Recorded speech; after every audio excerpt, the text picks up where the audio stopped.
All right, everyone, buckle up because we are diving deep into the wild, wild world of modern love.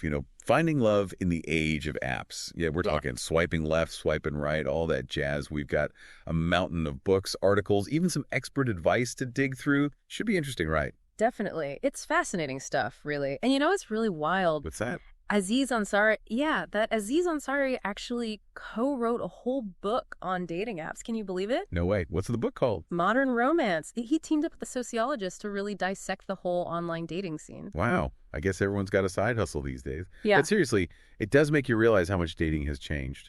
Absolutely. It's not just a fad anymore. It's like the new normal. Right. Like Swipe Right pointed out, online dating went from this taboo thing to like a cultural expectation. Mm-hmm. Kind of crazy how fast that happened. Yeah, it makes you wonder, though, how has this whole digital dating thing changed how we think about love and relationships? For better or worse. Right. Yeah. Like, is it making it easier to find the one, or is it just leading to a lot of, superficial connections? Exactly. And that's something Love in the Time of Tinder really digs into.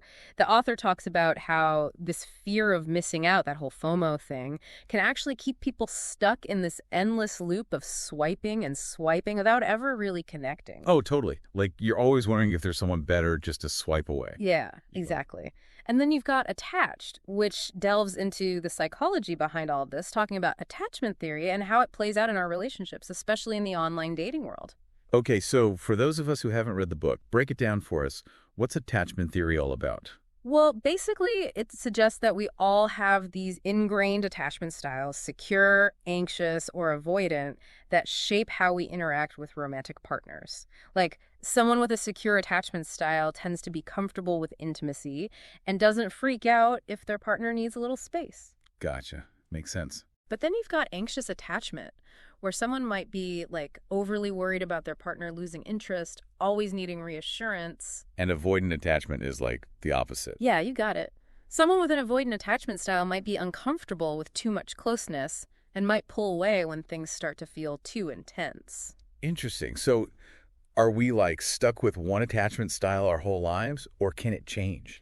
Well, it's pretty complex, but the book suggests that while our attachment style is somewhat ingrained, it can definitely evolve over time with self-awareness and effort. Okay, that's good to know. Yeah. So how does all this attachment theory stuff actually play out in the real world, or I guess the online dating world?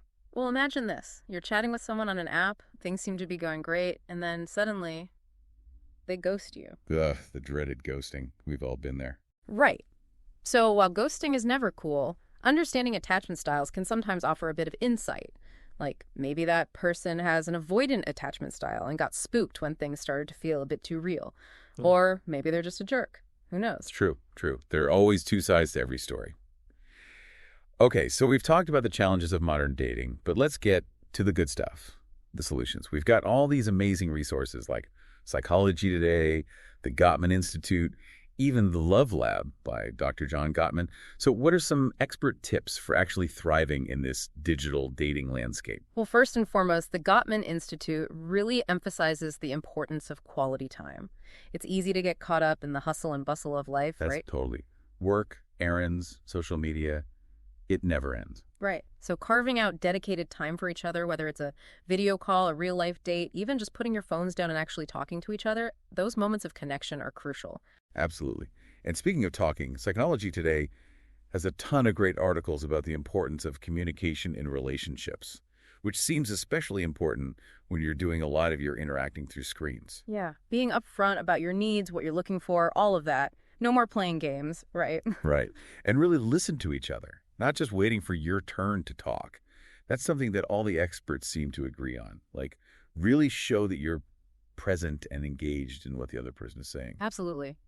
Oh, and speaking of communication, the Love Lab reminds us that mastering the art of conflict resolution is key. Oh, conflict resolution. Sounds intense. It doesn't have to be. The disagreements are bound to happen in any relationship. Yeah, for sure. No two people are exactly the same. Right. So it's not about avoiding conflict altogether. It's about learning how to navigate those bumps in the road together in a healthy way. Okay, that makes sense. So what are some other key takeaways from our pile of research here? Let's see. The 5 love languages is always a good one. Figuring out how you and your partner give and receive love, words of affirmation, acts of service, gifts, quality time, physical touch, that can be game-changing. Oh, for sure. And it ties back into that whole communication thing, too. Right. Like being able to articulate what makes you feel loved and appreciated. Exactly. And remember to have fun. Don't take dating so seriously all the time. Yes. Life's too short to be swiping through profiles with a frown on your face. Exactly. Wow, we've covered a lot of ground here. We talked about the evolution of dating, the psychology at play, and even got some hands-on advice. It's amazing how much there is to learn about love and relationships, even in the digital age. Totally. So as we wrap up this deep dive into the world of modern love, what's one key takeaway you want our listeners to remember? You know, all these books, all these experts, they all point to one crucial thing. Technology might have changed the playing field, but at the end of the day, the fundamentals of human connection remain the same. It's still all about authenticity, empathy, and that genuine spark. Right? Exactly. So yeah, swipe away, but never forget what truly matters, finding someone who makes you feel seen, heard, and understood. That's what it's all about, right? Couldn't have said it better myself. Yeah. And on that note, thanks for joining us for another deep dive. See you next time. Today is your lucky day. Today is the day that our $3 website works for you, paying you directly to your PayPal daily. Imagine $3 ongoing continuous payments to your PayPal account. Imagine falling asleep and waking up to $300 in your PayPal account. How would this make you feel? How could this help you? What bills could you pay? What kind of fun could you have? What does that retirement look like now? All for a one-time payment of $3. This website is DFY done for you, fully built and completely hosted, and never stops collecting payments for you. You have spent $3 on coffee on a regular, but that coffee won't help you create multiple streams of income. Click the link below.